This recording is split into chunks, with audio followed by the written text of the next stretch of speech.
Whether it's a track day, an off-road ride, or a cross-country trip, motorcyclists seem to want to record their latest adventures. Since most of us don't have a film crew following us around, our only choice is some sort of onboard camera mounted to a helmet or the motorcycle itself. Mounting a camera to a vehicle provides the most versatility, and to learn more about how to do it, we spoke to cinematographer Stan McClain. Stan's been a director of photography and has worked on over 50 motion pictures, and he has a knack for rigging vehicles. In fact, Stan has built a whole business centered around supplying trick bits to the Hollywood film industry. So Stan, you've got an awesome selection of rigging equipment and camera mounts for cars, but what if I want to rig a bike in a simple and inexpensive way? Is there a way to do that? Well, yeah, there is, especially with the advent of the new mini cameras. Like this one little here, this is a high def camera, and this one's made by Flip Video. They have a better one than this now too. It's called the Ultra HD. But this is like a $200 camera, and you can put this just about anywhere you want on a bike. And here's just a couple little cool things. This is a small clamp that's used in the motion picture industry.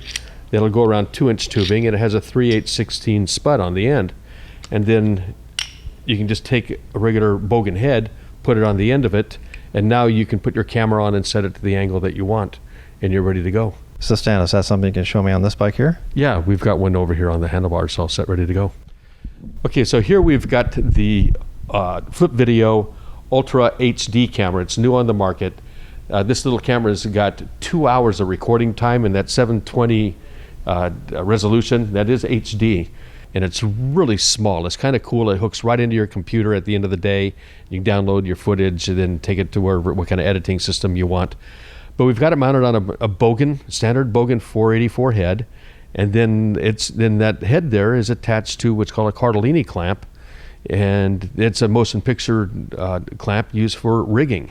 And what's nice about this particular setup is that it is inexpensive, and you can take this clamp system and attach it anywhere where you've got some tubing on a motorcycle. So it's pretty cool. And as you're going to see, we can put this camera in some really, really cool places. And besides putting this up front, we can mount this onto the handlebars.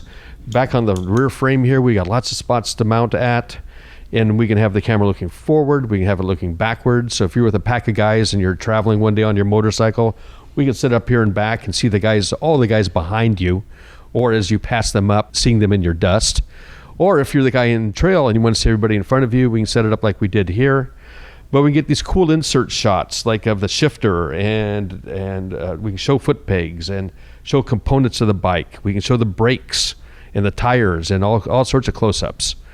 Okay, so one of the things that's kind of cool is whenever you do a setup like this, always think about doing the reverse shot. So you can loosen this up and turn it around and frame it back up, lock it, and now you've got a shot of the driver and everybody else around him, people passing them.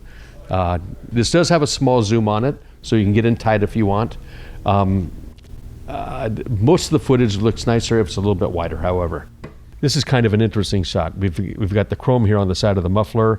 We've got the wheel. Of course, you got the pavement going by, and probably some cool little artifacts from the spokes as they spin through frame.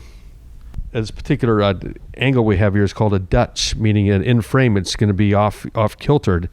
But stuff like this looks real cool, especially when you have it cut together with regular traditional straight footage.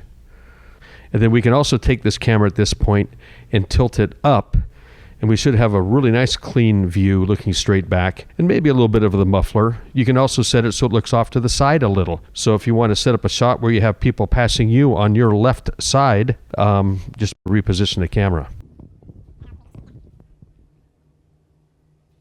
And so here we got a straight shot looking backwards, and for a nice clean POV. And you can frame this so the rack is out. We can probably even mount this camera on this particular rack in the rear as well. But this is kind of interesting too. We can flip this camera around and now look underneath the rider's arm looking straight forward. So it'll be an under the armpit shot. And that's something that you don't normally see. Try to think the last time you saw a camera mounted like that. One thing that's kind of cool is that since most new editing systems have the ability to flip the image, we can now do this just for fun. We can hang this, and it's pretty wide though. We can move this over to the center as well. but we can get this shot of the partial license plate and exhaust system. Okay, so understand that's being recorded upside down, but all you have to do is flip it in post. So there's a shot, again, another shot you've never seen before. This is going to be kind of a cool shot here. We just rigged this to the frame here and looking down at the hub. So you see the brake disc and the spokes of the wheels and the pavement going by. And for a quick insert, that can be an exciting little element, just to give your video just a little something extra. The hardware we're using here is basic motion picture rigging equipment. Now, you're not going to find it in the hardware store. You're going to have to go to motion picture production supply houses like FilmTools, and hopefully every city has some kind of supply house. If not, you can buy them online at FilmTools if you want. So we've quickly made a rig here between the two forks with a couple larger size Carlini clamps and a piece of stainless steel 5/8 rod. And again, more grip hardware and a bogan head and our flip video camera.